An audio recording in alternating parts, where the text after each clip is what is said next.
কুমিল্লা উন্নয়ন কর্তৃপক্ষের চূড়ান্ত অনুমোদন দিয়েছে বর্তমান অন্তর্বর্তীকালীন সরকার। এই খবরটি আসলে আমাদের কুমিল্লা অঞ্চলের মানুষের জন্য সত্যিই আনন্দের খবর, খুশির খবর। বাংলাদেশের অন্যতম গুরুত্বপূর্ণ নগরী কুমিল্লা, বাংলাদেশের তৃতীয় বৃহত্তম নগরী। রাজধানী ঢাকা এবং বন্দর নগরী চট্টগ্রামের পরে দেশের সবচেয়ে গুরুত্বপূর্ণ এই নগরটি, যে নগরটি আপনারা জানেন যে বিভাগ না হয়েও আপনারা জানেন যে খুব শীঘ্রই হয়তো 1 থেকে 2 মাসের মধ্যে কুমিল্লা বিভাগীয় কার্যক্রম আনুষ্ঠানিকভাবে শুরু হবে। কিন্তু এর আগে কুমিল্লাতে প্রায় 40টির মতো বিভাগীয় দাপ্তরিক অফিস রয়েছে, বিশেষ করে কুমিল্লা, চাঁদপুর, নোয়াখালী, লক্ষ্মীপুর, ফেনী, ব্রাহ্মণবাড়িয়া এই 6 জেলার গুরুত্বপূর্ণ অফিসটি রয়েছে। এছাড়া চট্টগ্রাম এবং সিলেট বিভাগের অনেক গুরুত্বপূর্ণ অফিসগুলো কুমিল্লাতে রয়েছে। গত সরকারের সময় 2010 সালে কুমিল্লা সিটি কর্পোরেশন ঘোষণা করা হয়েছে।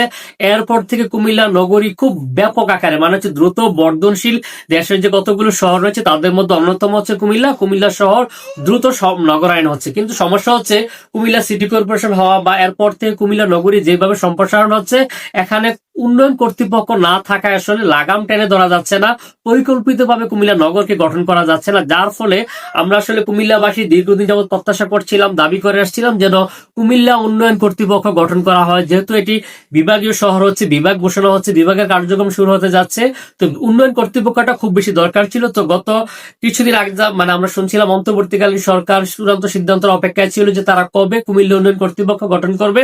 গতকালকে বৃহস্পতিবার মাননীয় প্রধান উপদেষ্টা ডক্টর মোহাম্মদ ইউনূসের সভাপতিত্বে, যেখানে 11টি উন্নয়ন প্রস্তাবের সাথে আমাদের কুমিল্লা উন্নয়ন কর্তৃপক্ষ এবং নারায়ণগঞ্জ উন্নয়ন কর্তৃপক্ষের বিষয় বলা আছে, যেখানে উন্নয়ন কর্তৃপক্ষ প্রশাসনিক দিক সিদ্ধান্ত নিয়েছে। এই সিদ্ধান্তের মধ্যে নারায়ণগঞ্জ উন্নয়ন কর্তৃপক্ষ অধ্যাদেশ 2026 এবং কুমিল্লা উন্নয়ন কর্তৃপক্ষ অধ্যাদেশ 2026 খসড়া নীতিগত চূড়ান্ত অনুমোদন দেওয়া হয়েছে।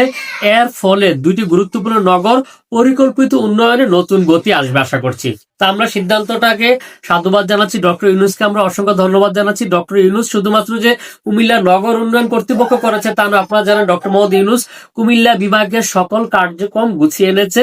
আপনারা জানেন অল্প কিছুদিনের মধ্যে কুমিল্লা বিভাগের আনুষ্ঠানিক যাত্রা শুরু হতে যাচ্ছে।